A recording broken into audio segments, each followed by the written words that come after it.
Hello दोस्तों, प्रिय IAS में आपका स्वागत है। मैं पीयूष। देखिए, आज एक बहुत बड़ा चीज़ हुआ था जिससे रिलेटेड मैं कुछ चीज़ें लेकर आया हूँ। जैसे हरीश राणा की केस है, गाजियाबाद का। वो एक लड़का जो कि हॉस्टल से गिर गए थे और 13 साल तक कोमा में चले गए थे। उनका ब्रेन काम नहीं कर रहा था। ब्रेन काम तो कर रहा था लेकिन पूरा शरीर उनका काम नहीं कर रहा था। कुछ दिन पहले, 4-5 दिन पहले, एक जजमेंट आया था कोर्ट का और इनको राइट टू डाई, मरने का अधिकार दे दिया गया था, इच्छा मृत्यु का अधिकार।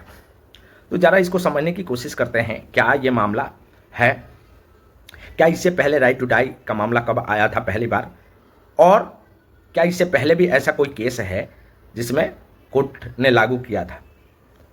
तो दोस्तों, ये कहानी है 2011 का।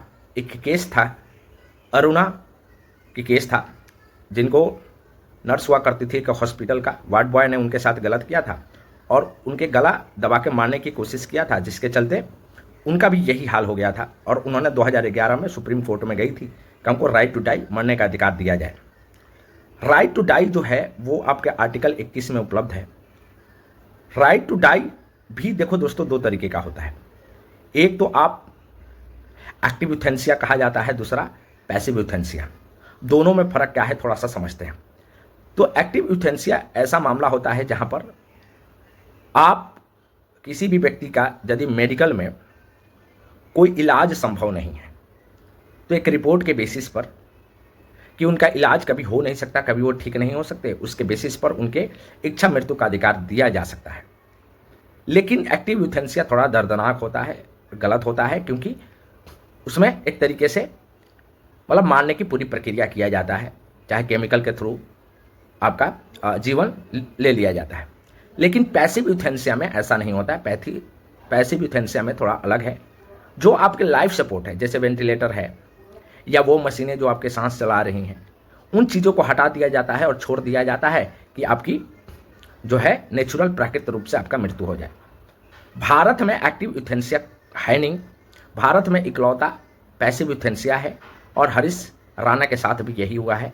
उनके मम्मी पापा ने कहा था कि भाई 13 साल हो गए कोमा से, बच्चा निकल नहीं रहा है। बहुत ही दर्दनाक बात है किसी भी माता पिता के लिए जो अपने बच्चे के लिए इच्छा मृत्यु मांगे। इसी को लिविंग बिल बोला जाता है। तो उन्होंने मांगा था, उनको मिल भी गया और आज एम्स में ले गया है। वहाँ पर ये प्रक्रिया चल रहा है, शायद हो भी गया होगा। तो कहने का मतलब यही है कि इच्छा मृत्यु पहली बार जो है हरीश राणा के केस में आया है। 2011 में कॉमन कॉज केस में इसको लीगल बना दिया गया था। बट ये कहानी अरुणा शोभंग केसेस से रिलेटेड है, जो 2011 से है। 2018 में कॉमन कॉज में इसको लीगल बना दिया था। बट ये कहानी बहुत पुरानी है, 2011 का, जहाँ पर अरुणा शोभंग केसेस बना था, जहाँ पर उन्होंने मरने का अधिकार मांगा था। दर्दनाक है, बहुत ही दर्दनाक है ये मामला। और लेकिन फिर भी यदि मेडिकल साइंस में उनका इलाज नहीं हो सकता तो शायद यही न्याय भी है, जस्टिस भी है। कोर्ट ने भी यही कहा है। आज के लिए इतना है। Thank you so much. जय हिंद, जय भारत।